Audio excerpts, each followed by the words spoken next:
अस्सलाम वालेकुम students. Chapter number 7 के कुछ न्यूमेरिकल्स जो है ना वो हमारे बाकी रहते थे, उसकी वीडियो है। न्यूमेरिकल नंबर 7 से हमने शुरू करना है। न्यूमेरिकल नंबर 7 में इसने कहा हुआ है a sound system produce 200 watt of power. एक साउंड सिस्टम है, उसमें से साउंड निकल रही है। जो साउंड है ना, this is a form of energy, और energy per unit time that is called power. इसका मतलब अगर किसी सिस्टम में से साउंड निकल रही है, इमिट हो रही है, तो वो भी जो है ना यूनिट टाइम में कितनी साउंड एनर्जी प्रोड्यूस कर रहा है, that is power of sound. अब यहाँ पे उसने कहा कि एक साउंड सिस्टम है वो 200 वाट जो है ना ये पावर ट्रांसमिट कर रहा है या प्रोड्यूस कर रहा है।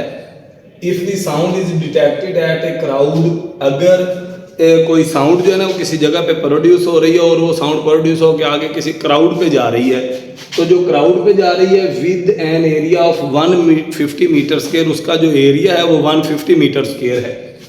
What is the intensity of sound, उस जगह पे साउंड की कितनी इंटेंसिटी है। एक ये वाला पार्ट है। दूसरा क्या है, a light bulb emit 100 watt of power. जो लाइट बल्ब है उधर से लाइट निकलती है, और जो light energy per unit time that is also called power.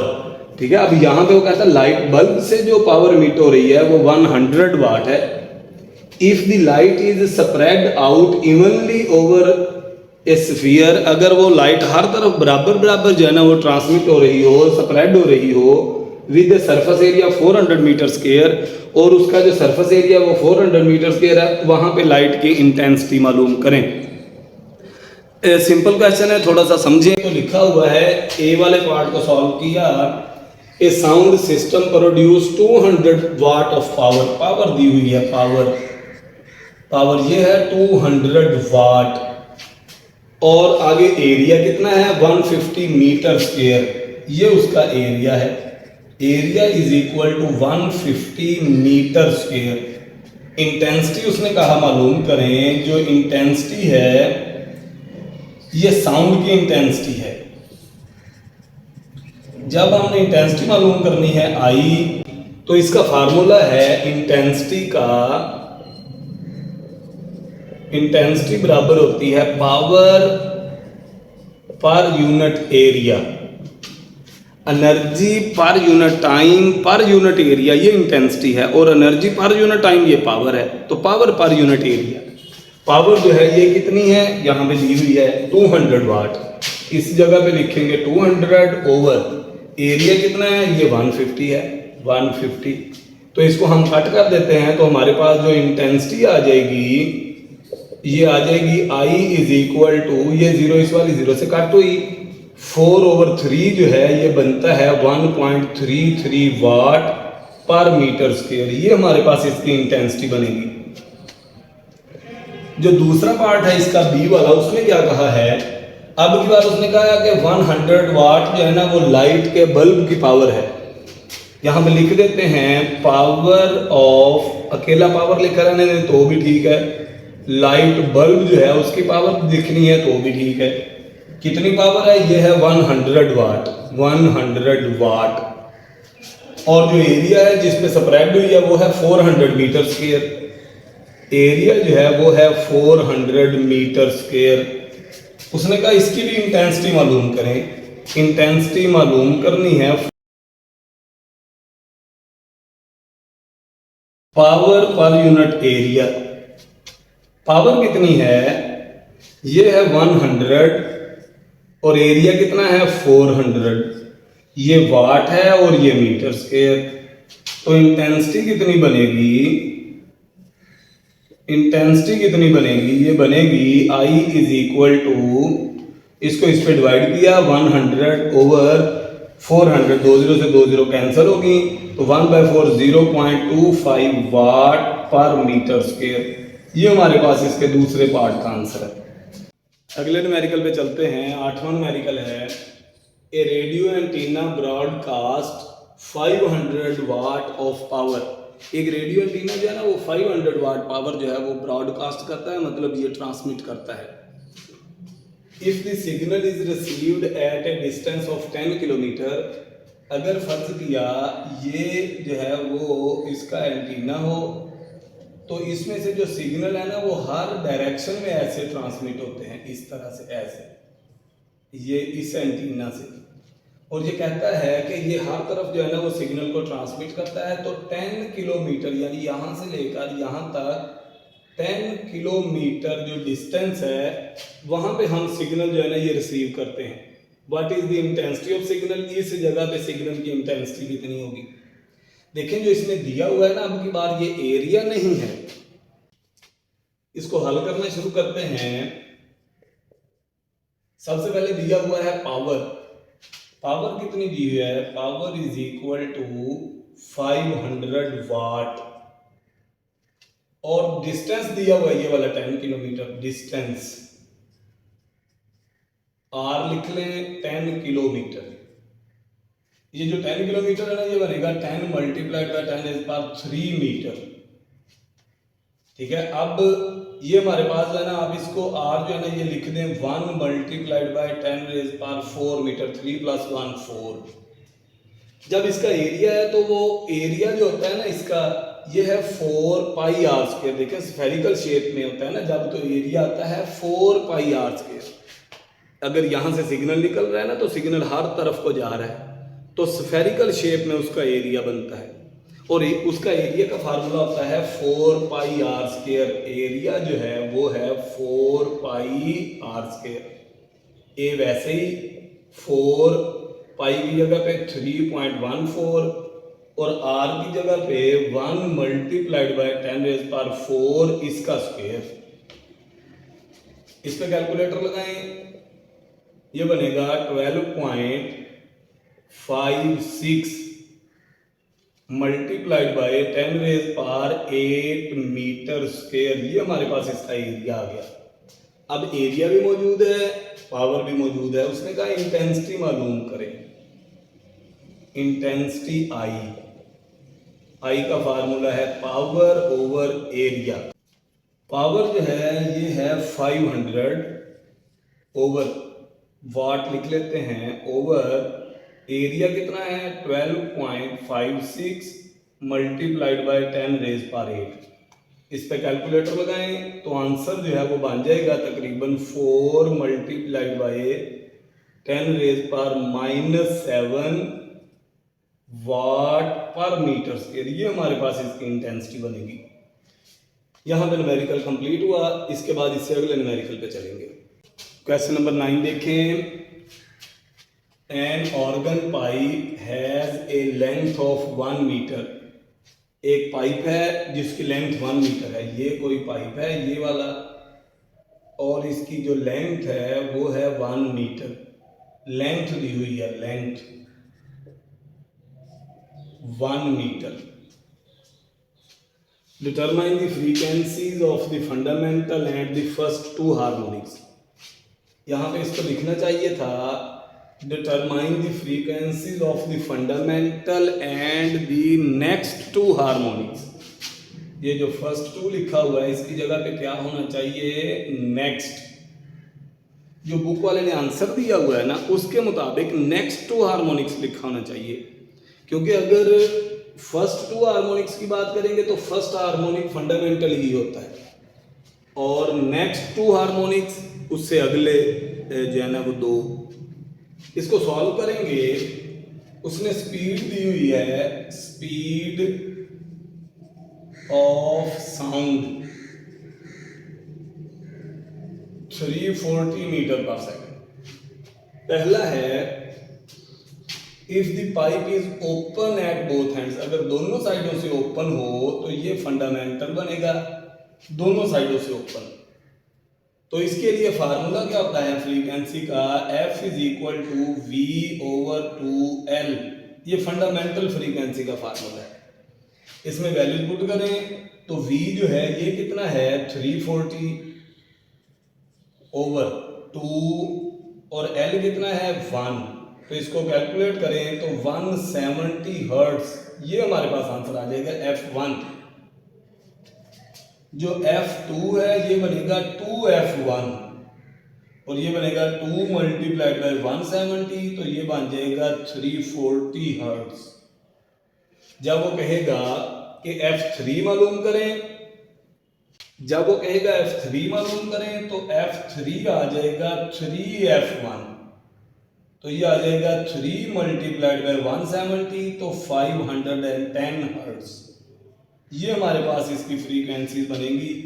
ये जो है ये फंडामेंटल है F1, ये नेक्स्ट 2 हार्मोनिक्स, ठीक है।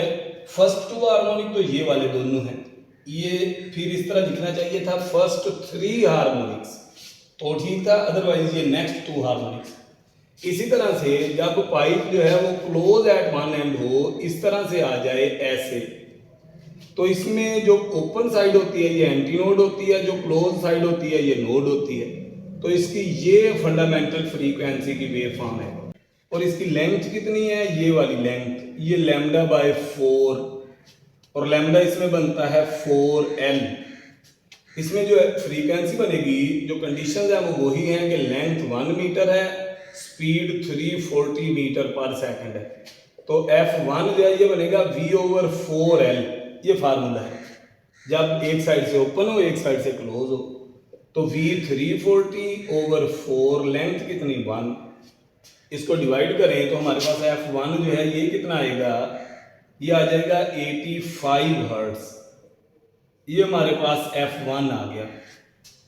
जब हमने नेक्स्ट इसका जो हार्मोनिक होता है ना, सेकंड हार्मोनिक, तो वो बनेगा F3, 3F1, तो इसको 3 को 85 से मल्टीप्लाई कर दें, तो ये आ जाएगा 255 हर्ट्ज। ये F3 है। और उससे नेक्स्ट हार्मोनिक F5, वो बनेगा 5F1, तो इसके लिए 5 को मल्टीप्लाई कर दें 85 से, तो ये कितना आ जाएगा 425 हर्ट्ज।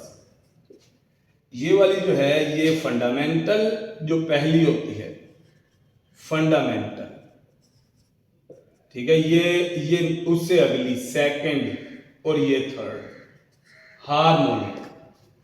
यहां पे हमारा ये क्वेश्चन जो है ये कंप्लीट हो जाता है। यहां पे ये वाला क्वेश्चन कंप्लीट हुआ। अगले न्यूमेरिकल पे चलते हैं। दिया हुआ है कि train is approaching A station, एक ट्रेन जो है वो स्टेशन की तरफ जा रही है। फर्ज किया ये स्टेशन हो और एक ट्रेन जो है वो स्टेशन की तरफ जा रही है एट 90 किलोमीटर पर आवर। इस स्पीड के साथ वो है 90 kilometre per hour.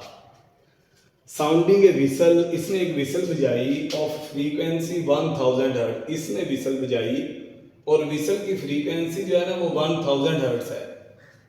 What will be the apparent frequency of the whistle as heard by a listener sitting on the platform? अगर इस प्लेटफॉर्म के ऊपर स्टेशन पे कोई लिसनर जो है ये यहाँ पे खड़ा है, ये इस साउंड को सुनता है, तो ये कितनी फ्रीक्वेंसी वाली साउंड जो है ना ये सुनेगा। What will be the apparent frequency? कितनी फ्रीक्वेंसी होगी heard by the same listener, इसी लिसनर से, if the train move away with same speed. यही ट्रेन इधर पहुंची, इसके बाद आगे की तरफ जा रही है, अब ये ट्रेन यहां तक चली गई है, तो अब ये कितनी फ्रीक्वेंसी जो है ना वो ऑब्जर्व करेगा। यानी ये हमने मालूम करना है, इसको F1 डैश कह दें। ये इस सूरत में जब ये दूर जा रही है फिर कितनी बनेगी, F2 डैश कह दें। ये दो फ्रीक्वेंसीज मालूम करनी। सिंपल है क्वेश्चन। जो जो गिवन चीजें हैं पहले वो लिखते हैं, हल करना शुरू करें। हल ये किया कि स्पीड ऑफ, यहाँ पे हम लिखेंगे स्पीड ऑफ ट्रेन। ट्रेन की स्पीड कितनी है, ये है 90 किलोमीटर पर आवर। इसको मीटर पर सेकंड में बदलेंगे। 90 किलो का मतलब 1000 मीटर पर 1 आवर में 3600 सेकंड्स होते हैं। तो ये वाला जीरो इस वाले जीरो से कट कर दे, ये वाला जीरो भी इस वाले जीरो से कट कर दे।